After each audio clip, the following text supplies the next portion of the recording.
Executive complex వేదిక ముందు ఉన్న ఎగ్జిక్యూటివ్ కాంప్లెక్స్ తెలంగాణ ప్రజాప్రతినిధులు ఖమ్మం జిల్లా 4వ మహాసభ. మహాసభ అంటే ఒక సంఘం ప్రొఫెసర్ కాసిం తాను ప్రయాణాన్ని సమీక్షించుకొని భవిష్యత్తులో మరింత అధ్యక్షులు కావలసిన కార్యాచరణను రూపొందించుకోవడానికి తెలుగు విశ్వవిద్యాలయం సభలో తెలంగాణ రాష్ట్ర సాధన కోసం ఏర్పడిన సంఘం తన ప్రధానమైన ఆశయం లక్ష్యం ప్రజాస్వామిక తెలంగాణ సాధన. తెలంగాణ రాష్ట్రం కోసం రాష్ట్ర సాధన కోసం ఏర్పడిన సంఘం ప్రతి సంఘానికి ప్రతి పార్టీకి ఒక లక్ష్యంతో అవి నిర్మాణం అవుతాయి. ఆ లక్ష్యాన్ని సాధించుకోవడానికి అవి ప్రయాణం చేస్తాయి. ఆ ప్రయాణం చేసే క్రమంలో ఆటుపోట్లు ఉంటాయి, అడ్డంకులు ఉంటాయి.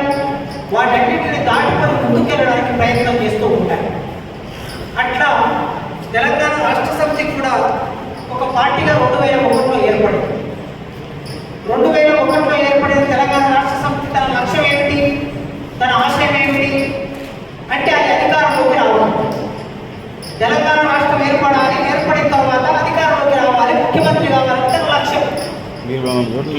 అదే విధంగా తెలంగాణ ప్రజాప్రతినిధులు అనే ఈ సంస్థ తన లక్ష్యం ఏమిటి, తన ఆశయం ఏమిటి అంటే తెలంగాణ రాష్ట్రం ఏర్పడాలి అనేది తన లక్ష్యం. ఆ తెలంగాణ రాష్ట్రం ఏర్పడిన తర్వాత మరి ఏమి అమలు కావాలి అని తన ఆశయం ఏమిటంటే ప్రజాస్వామిక తెలంగాణ రూపొందాలనేది తన ఆశయం. టీఆర్ఎస్ పార్టీకి అధికారంలోకి రావడం తన లక్ష్యం. తెలంగాణ రాష్ట్రం ఏర్పడటం టీఆర్ఎస్కైనా ఒక లక్ష్యంగా ఉన్నది, తెలంగాణ ప్రజాప్రతినిధులైనా ఒక లక్ష్యంగా ఉన్నది. టీఆర్ఎస్కి తన ఆశయం ఏంటి, తెలంగాణలో అధికారంలోకి రావడం, ముఖ్యమంత్రి కావడం. మరి తెలంగాణ ప్రజాప్రతినిధులకు తన ఆశయం ఏమిటి, అధికారంలోకి రావటం కాదు, ముఖ్యమంత్రులు కావటం కాదు. ఏమిటి ఆశయం అంటే ఏర్పడిన తెలంగాణ రాష్ట్రం ప్రజాస్వామికంగా ఉండాలి అని తన లక్ష్యం. ఆ లక్ష్యం కోసం పోరాటం చేసి, ఆ లక్ష్యం కోసం 15 సంవత్సరాలుగా పోరాటం చేసి, ఆ పోరాటంలో తెలంగాణ రాష్ట్రం ఏర్పాటైంది. ఈ క్రమంలో బలిదానాలు జరిగాయి. ఈ బలిదానాలు జరిగినా కూడా నిస్వార్థంగా పోరాటం చేసే వాళ్ళు కనుక ఆ పోరాట క్రమంలో ప్రజాస్వామిక తెలంగాణ ఏర్పాటు కోసం ఇంకా తమ గొంతుల్ని వినిపిస్తూనే ఉన్నారు. తెలంగాణ రాష్ట్రం ఏర్పడి 10 ఏళ్ళు గడిచింది. 10 ఏళ్ళు గడిచిన తర్వాత కూడా ప్రజాస్వామ్యం అని అంటున్నామంటే తెలంగాణ ప్రజాప్రతినిధులు తన ఆశయం కోసం నిరంతరం పోరాటం చేస్తున్నది. ఆ పోరాటం చివరి వరకు అంటే ఆశయం నెరవేరే వరకు ఆ పోరాటం కొనసాగుతుంది. అయితే ఈ మధ్యలో 10 సంవత్సరాలు పరిపాలించిన టీఆర్ఎస్ పార్టీ తర్వాత బీఆర్ఎస్ పార్టీగా మారింది. ఈ 10 సంవత్సరాల కాలంలో తెలంగాణ నేల మీద ప్రజాస్వామ్య పునరుద్ధరణ జరగలేదు, ప్రజాస్వామ్య తెలంగాణ ఏర్పడలేదు. భారత రాజ్యాంగం ఇచ్చిన హామీ వాక్ సభా స్వాతంత్రం ఆర్టికల్ 19 ప్రకారం వాక్ సభా స్వాతంత్రాలు గత 10 సంవత్సరాల కాలంలో తెలంగాణ రాష్ట్ర సమితి అధికారంలో ఉన్న కాలంలో, కేసీఆర్ అధికారంలో ఉన్న కాలంలో మాట మాట్లాడే అవకాశం లేదు, మాట మాడే అవకాశం లేదు, సభలు పెట్టుకునే అవకాశం లేదు. రాజ్యాంగం ఇచ్చిన విలువలన్నింటినీ తుంగలు తొక్కిన ఒక సందర్భాన్ని మనం 10 ఏళ్లలో చూశాం. స్వయంగా కేసీఆర్ ఇందిరా పార్క్ దగ్గర అనేక ధర్నాలు చేసి పోరాటాలు చేసి తెలంగాణ రాష్ట్రాన్ని సాధించుకుంది. అదే ఇందిరా పార్క్ దగ్గర ధర్నాలు చేయకూడదని ప్రభుత్వం ఒక ఆర్డర్ ఇచ్చింది, ధర్నాలు చేయకుండా నిషేధించింది. భారత రాజ్యాంగం ఏం చెప్తున్నది, ఎవరైనా ప్రతి పౌరుడు తనకున్న అసమ్మతిని ప్రకటించుకోవచ్చు, ప్రభుత్వానికి నిలదించుకోవచ్చు, ప్రభుత్వానికి వ్యతిరేకంగా మాట్లాడవచ్చు. రాజ్యాంగం ఆ హక్కును టీఆర్ఎస్ పార్టీ అమలు కానివ్వలేదు. సభలు పెట్టుకోవచ్చని మన భారత రాజ్యాంగం హామీపడింది. తెలంగాణ రాష్ట్రం ఏర్పడిన అతి కొద్ది కాలంలోనే టీఆర్ఎస్ అధికారంలోకి వచ్చిన తర్వాత ఒక సభ పెట్టాలనుకున్నప్పుడు మేధావులందరూ కలిసి ఒక సభ పెట్టాలనుకున్నారు.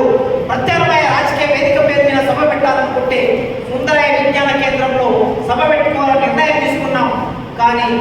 ఆ సభ జరగకూడదని సుందరయ్య విజ్ఞాన కేంద్రానికి తాళాలు వేశారు. మొట్టమొదటిసారి సుందరయ్య విజ్ఞాన కేంద్రానికి సభలు పెట్టుకోకూడదని తాళాలు వేసింది నాకు తెలిసైతే ఎమర్జెన్సీ సమయంలో సభలు పెట్టుకోకుండా సభా వేదికలన్నిటికీ హాల్లన్నిటికీ తాళాలు వేశారు. మళ్ళీ తిరిగి తెలంగాణ రాష్ట్రం ఏర్పడిన తర్వాత 2014లో తాళాలు వేశారు. అంటే ప్రజాస్వామ్యాన్ని కూలి చేశారు. అదేవిధంగా చాలా మంది మీద కేసులు పెట్టారు. మాట్లాడుతున్న వాళ్ళని, రాస్తున్న వాళ్ళని, లెక్చరర్లని, టీచర్లని, ప్రొఫెసర్లని కేసులు పెట్టి జైల్లోకి తోసేశారు. ఇదే తెలంగాణ నేల మీద తెలంగాణ ప్రజాప్రెంట్ తెలంగాణ కోసం పోరాటం చేస్తే ఆ ప్రజాప్రెంట్ ఆఫీసు వినబడి ఆఫీసు మీద దాడి చేసి అందులో ఉన్న నాయకులందరినీ, తెలంగాణ విద్యార్థి వేదిక నాయకుడి మధ్యరేటు, తెలంగాణ విద్యార్థి వేదిక నాయకుడు జగన్, తెలంగాణ ప్రజాప్రెంట్ నాయకుడు రమణ కృష్ణని వరుస పెట్టి అరెస్ట్ చేసి జైల్లో తోసేశారు. చివరికి తెలంగాణ కోసం 1995 నుంచి 96 నుంచి మాట్లాడుతున్న నన్ను కూడా తీసుకెళ్లి సెడిషన్ రాజద్రోహం కేసు పెట్టి జైల్లో పడేశారు. టీఆర్ఎస్ పార్టీ అధికారంలో ఉన్న కాలంలో ప్రజాస్వామ్యం అమలు కాలేదు, రాజ్యాంగం అమలు కాలేదని చెప్పడానికి ఎన్ని ఉదాహరణలు అయినా చెప్పవచ్చు. అయితే 2023లో ఎన్నికలు ప్రారంభమై కొత్త ప్రభుత్వం ఏర్పడింది. కొత్త ప్రభుత్వం ఏర్పడే క్రమంలో ఆ కొత్త ప్రభుత్వం కాంగ్రెస్ పార్టీ మేము అధికారంలోకి వస్తే ఇక్కడ ప్రజాస్వామ్యాన్ని పునరుద్ధరిస్తామని మాట్లాడిన సందర్భాన్ని మీకు గుర్తు చేయడం కోసం నేను ఈ విషయాలని చెప్పాను. 6 గ్యారెంటీలని కాంగ్రెస్ పార్టీ ఎన్నికల మేనిఫెస్టోలో పెట్టుకున్నది. ఈ 6 గ్యారెంటీలను మేము అధికారంలోకి వస్తే అమలు చేస్తామని ప్రకటించింది. 6 గ్యారెంటీల్లో మొదటి గ్యారెంటీ మహాలక్ష్మి. ఈ మహాలక్ష్మి అనే గ్యారెంటీలో చాలా విషయాలు ఉన్నాయి, కానీ ఒక్క విషయాన్ని మాత్రమే వాళ్ళు అమలు చేశారు. స్త్రీలకి ఉచిత బస్. రెండో గ్యారెంటీ రైతు భరోసా. ఈ రైతు భరోసా అనే గ్యారెంటీ ఎంత మేరకి ఇది అమలైందో గ్రామాల్లో ఉన్నటువంటి మీ అందరికీ, ప్రజాప్రెంట్ కార్యకర్తలు మీ అందరికీ మీ అనుభవంలో ఉంటుంది. గతంలో ఇది రైతులకి వ్యవసాయం చేసుకోవడానికి సంవత్సరంలో 2 సార్లు ప్రభుత్వమే ఇచ్చినటువంటి డబ్బులు ఎకరానికి 4,000, 5,000 ప్రభుత్వం చేసినటువంటి సహాయం ఏదైతే ఉన్నదో దానికి పేరు మార్చి వీళ్ళు కొత్త పథకాన్ని తీసుకొచ్చారు. ఈ పథకం ఇప్పుడు ఇక్కడ రైతులు ఉన్నారు, బహుశా రైతు బిడ్డలు ఉంటారు. మీకు ఎంతమందికి రైతు భరోసా వచ్చిందో మీకు అనుభవంలో ఉన్నది. తర్వాత 3వ గృహజ్యోతి. ఈ గృహజ్యోతి పేరు మీద ఇన్ని యూనిట్ల వరకు కరెంటు ఉచితంగా ఇస్తామని ప్రకటించారు. మరి ఎన్ని ఇళ్లలో ఇవాళ ఉచితమైన కరెంటు వస్తున్నదో అది మీ అనుభవంలో ఉన్నది. 4వది యువ వికాసం. తెలంగాణ ప్రాంతంలో మేము అధికారంలోకి వస్తే నిరుద్యోగులుగా ఉన్నటువంటి వాళ్ళందరికీ ఉద్యోగాలు కల్పిస్తాం. యువకులందరికీ నైపుణ్యమైన శిక్షణ ఇచ్చి వాళ్ళకు ఉపాధి కల్పిస్తామని వాళ్ళు హామీ పడ్డారు. ఇప్పటి వరకు నిండిన ఉద్యోగాలు ఏవైతే ముఖ్యమంత్రి గారు 30,000, 50,000 అని చెప్పుకుంటున్నాడో ఈ ఉద్యోగాలన్నీ కూడా ఒక్క నోటిఫికేషన్ కూడా ఈయన వచ్చిన తర్వాత ఇచ్చిన నోటిఫికేషన్ కాదు. మిత్రులారా గుర్తుపెట్టుకోండి, ఈ నోటిఫికేషన్ అన్నీ కూడా గత ప్రభుత్వం ఇచ్చిన నోటిఫికేషన్. గత ప్రభుత్వం ఇచ్చిన నోటిఫికేషన్లో కొన్ని ఎగ్జామ్లు జరిగి ఉన్నాయి, కొన్ని ఇంటర్వ్యూలు జరగకుండా ఉన్నాయి, కొన్ని ఇంటర్వ్యూలు జరిగి ఫలితాలు ఇవ్వకుండా ఉన్నాయి. అట్లా ఉన్నటువంటి వాటికి రేవంత్ రెడ్డి గారు అధికారంలోకి రాగానే ఇంటర్వ్యూలు నిర్వహించి వాటిని వాళ్ళకి అపాయింట్మెంట్లు ఇచ్చాడు. మరి ఈ ప్రభుత్వం అధికారంలోకి వచ్చిన తర్వాత నోటిఫికేషన్ జారీ చేసి ఆ నోటిఫికేషన్లో కావాల్సినటువంటి ఉద్యోగాలను నింపి ఆయన 2 లక్షలు ఏదైతే హామీ పడ్డాడో ఆ 2 లక్షలని భర్తీ చేయడానికి కావాల్సిన ప్రక్రియ ఇంకా మొదలు కాలేదు. జాబ్ క్యాలెండర్ అంటాడు. ఇది యువ వికాసంలో ఎంత అమలైందో మనకు అర్థమవుతుంది. ఇక తర్వాత 5వ గ్యారెంటీ చేయూత. వృద్ధులకి పెన్షన్. గత ప్రభుత్వం ఇస్తున్న పెన్షన్ ఏదైతే ఉన్నదో దానికి డబుల్ పెన్షన్ మేము ఇస్తామన్నా, మరి డబుల్ పెన్షన్ ఇస్తున్నారో లేదో ఈ వేదిక మీద ఉన్న ప్రజాప్రెంట్ నాయకులు, ఇతర ప్రజా సంఘాల నాయకులు మీరందరూ రాష్ట్రంలో పనిచేస్తూ ఉంటారు. పనిచేస్తున్నప్పుడు గ్రామాల్లో వృద్ధులకి ఎంత పెన్షన్ వచ్చింది, పాత పెన్షన్ వస్తుందా, కొత్త పెన్షన్ వస్తుందా మీ అనుభవంలో మీకున్నది. ఇక 6వది రైతు రుణమాఫీ. రైతు రుణమాఫీ 6వ గ్యారెంటీ. ఈ 6వ గ్యారెంటీ ఎన్ని గ్రామాల్లో రైతు రుణమాఫీ అయింది?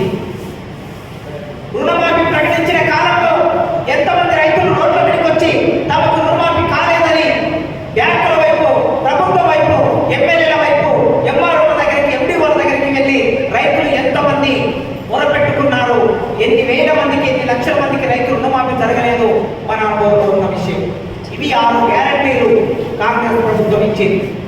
అయితే ఇక్కడ ముఖ్యంగా చెప్పదగింది ఏమిటంటే, గ్యారెంటీలు ఏ ప్రభుత్వమైనా ఇస్తూ, ఏ ప్రభుత్వమైన ప్రజలకు హామీ పడుతుంది, అవి అమలు అవుతాయా కావని తర్వాత సంగతి. వాటి గురించి నేను ఎప్పుడైనా మాట్లాడతా 6 గ్యారెంటీల గురించి, ఒక్కొక్క గ్యారెంటీ గురించి ఒక అరగంట సేపు మాట్లాడవచ్చు. కానీ నేను మాట్లాడదలుచుకున్నది 7వ గ్యారెంటీ గురించి మాట్లాడు. ఈ 7వ గ్యారెంటీ కాంగ్రెస్ మేనిఫెస్టోలో లేదు. ఎన్నికల ప్రారంభ కాలంలో బహిరంగ సభలో ఈ 6 గ్యారెంటీలు మాత్రం ప్రకటించారు. 7వ గ్యారెంటీ రేవంత్ రెడ్డి గారు స్వయంగా TV9తో ఇంటర్వ్యూ ఇస్తూ ఆయన ఏమన్నాడంటే, తెలంగాణలో ప్రజాస్వామ్యం లేదు, తెలంగాణలో ప్రజాస్వామ్యం లేదు కనుక ప్రజాస్వామ్యాన్ని పునరుద్ధరించడం కోసం ప్రజాస్వామిక తెలంగాణని మేము అమలు చేస్తామని రేవంత్ రెడ్డి మాట్లాడాడు. అప్పుడు నేను ఆశ్చర్యానికి గురయ్యాను. 6 గ్యారెంటీలు ప్రకటించినప్పుడు నేనేం ఆశ్చర్యానికి గురిగాను. ఎందుకంటే కేసీఆర్ కొన్ని గ్యారెంటీలు ఇస్తాడు, మోడీ గారు కొన్ని గ్యారెంటీలు ఇస్తాడు, రేవంత్ రెడ్డి గారు కొన్ని గ్యారెంటీలు ఇస్తాడు. అవి అమలవుతామనే భ్రమ నాకేమి లేదు. 30 ఏళ్ళు రాజకీయాన్ని జాగ్రత్తగా గమనిస్తున్నటువంటి వాడిగా నాకే ఆ భ్రమ లేదు.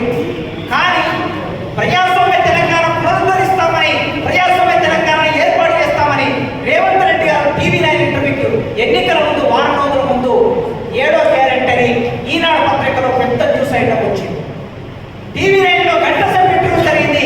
ఆ గంట సేపు ఇంటర్వ్యూలో ఆయన ప్రధానంగా మాట్లాడింది ప్రజాస్వామ్య తెలంగాణ. నేను అప్పుడు ఆశ్చర్యానికి గురయ్యాను. ఏమిటిది ప్రజాస్వామ్య తెలంగాణ అనే మాట?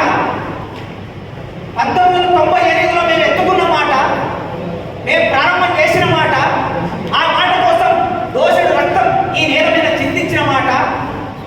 రాజనరసింహ ఇక్కడ వేదిక మీద ఉన్నాడన్న ఆనాడు 1998లో ప్రజాస్వామ్యం అడిగిన తెలంగాణ జనసభ. ఆ మాట మొదటి పల్లవే ప్రజాస్వామ్యం అడిగిన తెలంగాణ జనసభ, ప్రత్యేక రాష్ట్రం అన్నదా తెలంగాణ జనసభ.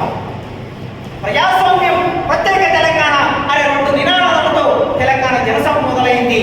ఆ నినాదాన్ని స్వయంగా కాబోయే ముఖ్యమంత్రి రేవంత్ రెడ్డి మాట్లాడుతున్నాడు ఏమిటి అని నేను ఆశ్చర్యానికి గురయ్యాను. ఆనాడు 98లో మేము ప్రజాస్వామ్య తెలంగాణ అంటే వీళ్ళందరూ కూడా చాలా ఇంతగా చూసేవారు. ఇవాళ ముఖ్యమంత్రికి రేవంత్ రెడ్డి గారికి ఇటువైపు అటువైపు మేధావులు ఎవరైతే నిలబడి ఉన్నారో ఈ మేధావులందరూ ఆనాడు మేము ప్రజాస్వామ్య తెలంగాణ అంటే నవ్వారు. నేనే సాక్ష్యం. హేళన చేశారు, నేనే సాక్ష్యం. విమర్శించారు, నేనే సాక్ష్యం. ఎవరితో సహా అమరుడైనటువంటి కొత్తపల్లి జయశంకర్ గారితో సహా ఈ తెలంగాణ జనసభలో ప్రజాస్వామ్యం అంటున్నారు. ఎక్కడండి ప్రజాస్వామ్యం? ఇప్పుడు మనం ప్రజాస్వామ్య దేశంలోనే ఉన్నాం కదా, కొత్తగా మీరేంటి ప్రజాస్వామ్యం అడుగుతున్నారు అన్నారు. అంటే ఇప్పుడు రేవంత్ రెడ్డి గారు కూడా ప్రజాస్వామ్య దేశంలోనే ఉన్నాడు కదా, రేవంత్ రెడ్డి కూడా తెలంగాణలో ఉన్నాడు కదా. మరి తెలంగాణలో ఉన్న రేవంత్ రెడ్డి గారు ప్రజాస్వామ్యం అని ఎందుకన్నాడు, ప్రజాస్వామ్య తెలంగాణ ఎందుకన్నాడు అనే ప్రశ్న ఇప్పుడు రేవంత్ రెడ్డి గారికి ఎడమవైపు కుడివైపు ఉన్న మేధావులు అడగవలసి. ఆనాడు మమ్మల్ని అడిగిన ప్రశ్న ఇవ్వాలి. వాళ్ళు ఏమన్నారంటే, మీరు ప్రజాస్వామ్య తెలంగాణ అంటున్నారంటే దీని అర్థం ఏంటి? ఆనాటి పీపుల్స్ వార్ పార్టీ నూతన ప్రజాస్వామ్య తెలంగాణ అంటుంది కనుక, నూతన ప్రజాస్వామ్య తెలంగాణ పీపుల్స్ వార్ పార్టీ అంటుంది. ఆ నూతన ప్రజాస్వామ్యమే మీరు మరో అర్థంలో ప్రజాస్వామ్యం అంటున్నారని మమ్మల్ని హేళన చేశారు. ప్రెస్ క్లబ్లో, హైదరాబాద్ ప్రెస్ క్లబ్లో, మసీబాద్ ప్రెస్ క్లబ్లో ఒక సభ జరిగితే ఆ సభలో రత్నమాల గారు మాట్లాడారు. మా విశ్వ సభ్యురాలు రత్నమాల గారు, ఆమె సుదీర్ఘకాలం పౌరత్వ సంఘంలో పనిచేశారు, పౌరత్వ సంఘానికి అధ్యక్షురాలుగా కూడా పనిచేశారు. ఆమె ప్రజాస్వామ్య తెలంగాణ అంటే జయశంకర్ గారు అభ్యంతరం చెప్పాడు. మీరు తెలంగాణ వచ్చే సమయంలో ప్రజాస్వామ్యం అంటే ఏమిటండి, ఈ ప్రజాస్వామ్యం అని అంటే మీరు మరో రకంగా తెలంగాణ కట్టుబడుతున్నారనే మాటని ఆనాడు జయశంకర్ గారు అన్నారు. తర్వాత కోదండరామ్ గారు ఇదే మాట అన్నాడు. ఆయన రాజకీయం చేసిన నాయకుడిగా మీరు ప్రజాస్వామ్యం అని మాట్లాడొద్దండి ఇప్పుడు అని అన్నాడు. మరి ఇన్ని మాటలు ఆనాడు మాట్లాడిన వాళ్ళందరూ ఇవాళ రేవంత్ రెడ్డి గారికి దగ్గరగా ఉన్నారు. స్వయంగా రేవంత్ రెడ్డి గారి ప్రజాస్వామ్యం అని అంటున్నాడు. అందుకే నేను అడగదలుచుకున్నది, ఇప్పటివరకు లక్ష్మణ్ సార్ మాట్లాడిన మాట అంతా ప్రజాస్వామ్యం గురించే మాట్లాడారు.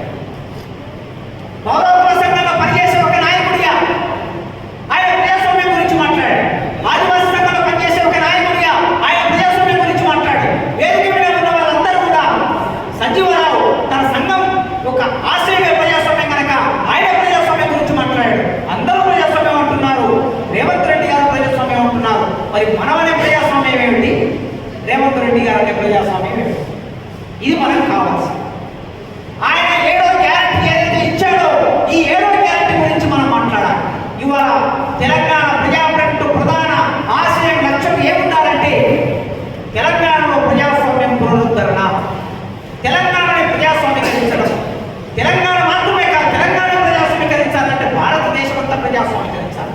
ఇవాళ భారతదేశంలో కూడా ప్రజాస్వామ్యం లేదు.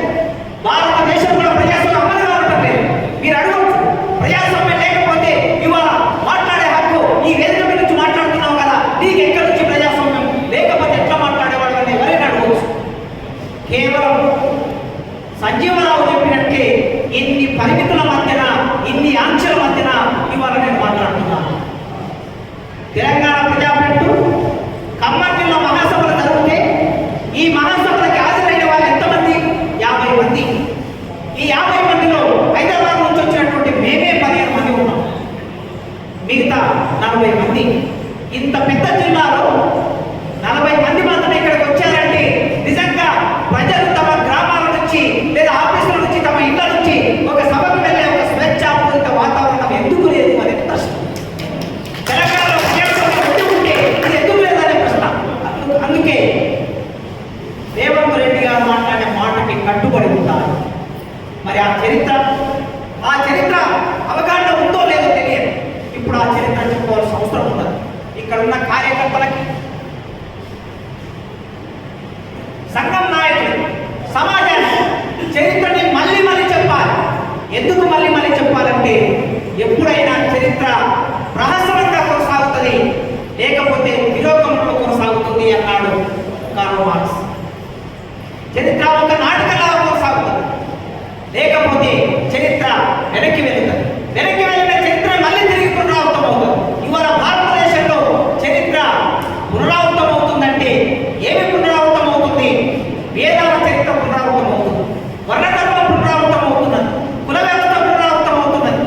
ఎప్పుడో ఉన్నటువంటి పాతకాలం చరిత్ర అంతా పైకి తీసుకురావడానికి, కొత్త కొత్త పాఠ్య పుస్తకాలు రాయడానికి ఆ చరిత్ర అంతా మనం ముందుకు తీసుకొచ్చి పెట్టాలని భారతదేశంలో ఈ దేశం వారు ప్రయత్నం చేస్తూ ఉన్నారు.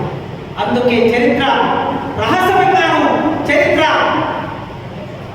తిరోగమనంలోనూ ప్రయాణించే అవకాశం ఉంది కనుక నిజమైన చరిత్రని ప్రజలకు చెప్పాలి. ప్రత్యేక తెలంగాణ రాష్ట్రం ఎవరు తీసుకొచ్చారు అంటే చరిత్రలో ఎవరి పేరు ఉంటుంది? అసెంబ్లీ సెక్రటరేట్ ముందు తెలంగాణ తల్లి విగ్రహం ఎవరు పెట్టారు అంటే రేవంత్ రెడ్డి గారు, కేసీఆర్ గారు, కేటీఆర్ గారు అని 3 ప్రశ్నలు ఏబిసిడి ఇస్తే రేవంత్ రెడ్డి గారిని టిక్ చేస్తారు. తెలంగాణకి మొదటి ముఖ్యమంత్రి ఎవరు అంటే రోషయ్య, కిరణ్ కుమార్ రెడ్డి, కేసీఆర్, రేవంత్ రెడ్డి అంటే కేసీఆర్ అని టిక్ చేస్తారు.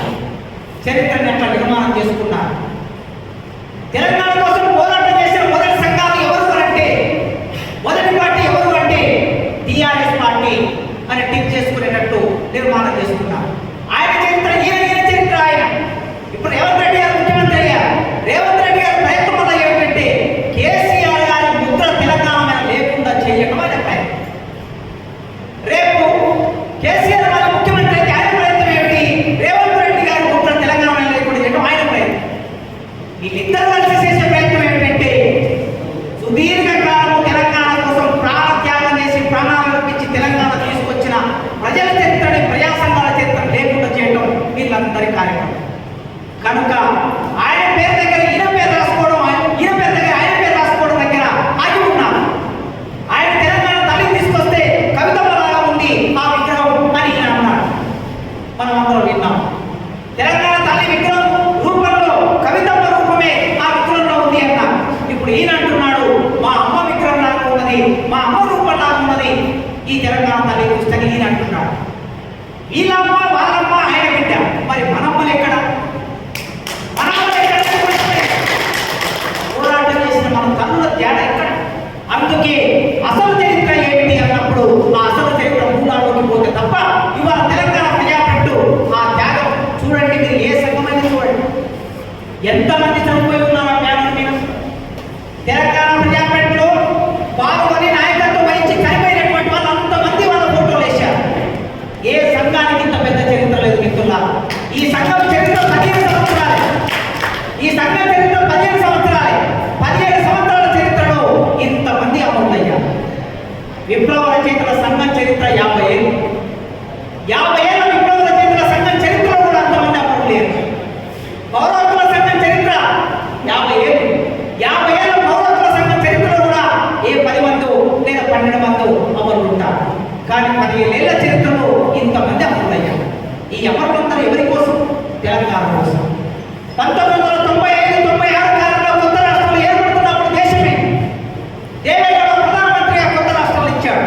జార్ఖండ్, ఛత్తీస్గఢ్ ఇచ్చాడు.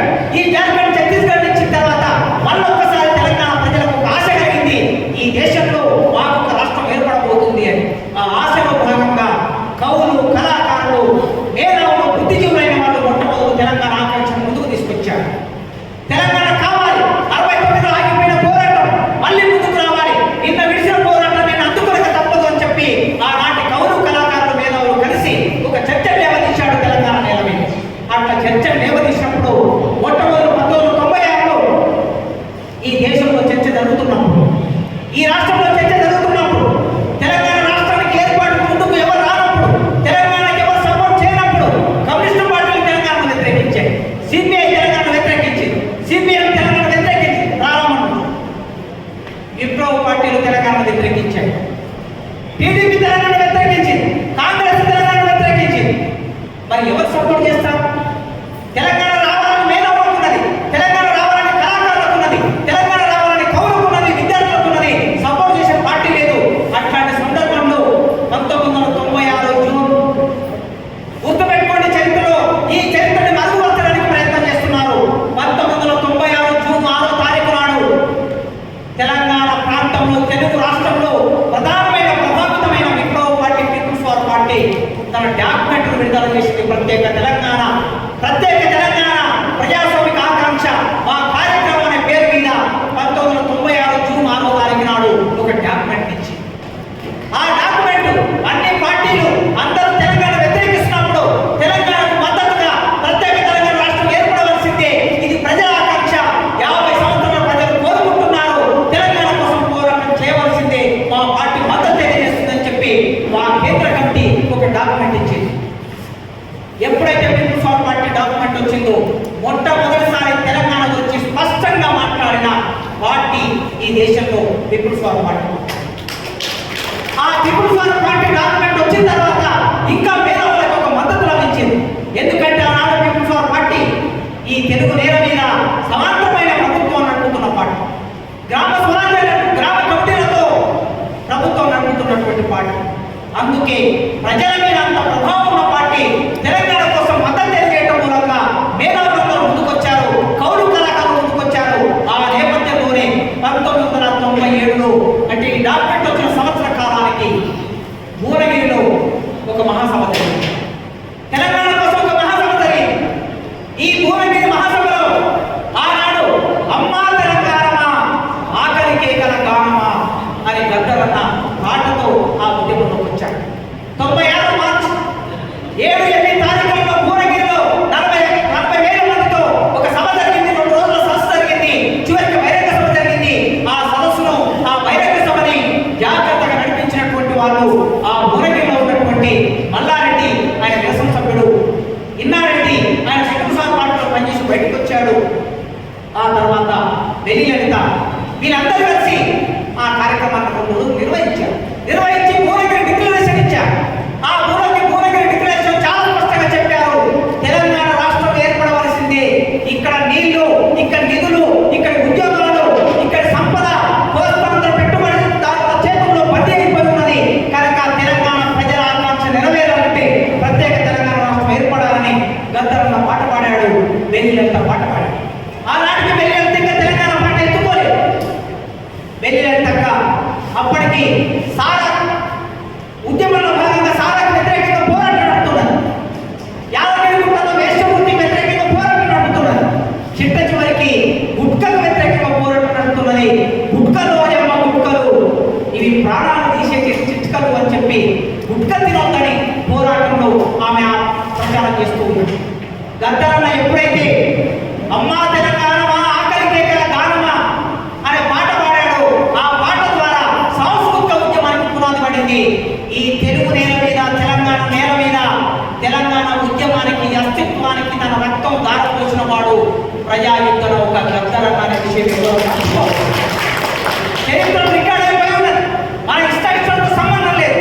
గద్దరన్న తర్వాత పరిణామక్రమం ఏమిటి, గద్దరన్న తర్వాత ఏమయ్యాడు అనే విషయం దగ్గర చర్చ చేసి అసలు చరిత్రని మరుగుపరచడానికి కొందరు కాచుకొని కూర్చున్నాడు. చరిత్ర సూర్యుడి మీద ఉమ్మేస్తే అది తిరిగి మన మీద పడుతుంది. గద్దర్ సూర్యుడు లాంటి వాడు, గద్దర్ సూర్యుడు లాంటి వాడు కనుక గద్దర్ వాడిన పాట అక్కడ ఆయన పాట పాడాడు. ఆయన 97వ పాట పాడి వచ్చిన తర్వాత మార్చిలో సభ జరిగాయి. ఏప్రిల్లో ఆయన మీద కాల్పులు జరిగాయి. ఎంత సమయం? 2 నెలల సమయం. జస్ట్ 2 నెలల సమయం ఆయన ఇంటి దగ్గరికి వెళ్ళి, పోలీసులు ఇంటి దగ్గరికి వెళ్ళి కాల్పు జరిపి చంపాలని కుట్రవని ఆయన మీద కాల్పు జరిపారు. తెలంగాణ పాట పాడినందుకు, తెలంగాణ కోసం నిలబడినందుకు గద్దర్ను అంతం చేయాలనుకున్నాను. గద్దర్ రక్తం ఒడిశాడు.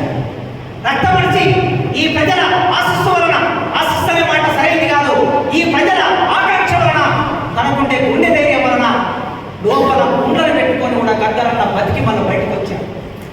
ఇది ఆనాడు మొట్టమొదటి తెలంగాణ ఆకాంక్షని వ్యక్తం చేసిన సందర్భం భువనగిరి డిక్లరేషన్.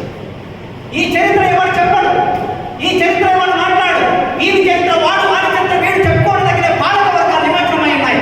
మరి మనం ఏం చేయాలి? మన చరిత్రని మనం ప్రచారం చేయాలి. ప్రజల చరిత్రను మనం ప్రచారం చేయకపోతే ప్రజల చరిత్ర మట్టిలో కలిసిపోయే ప్రమాదం ఉన్నది.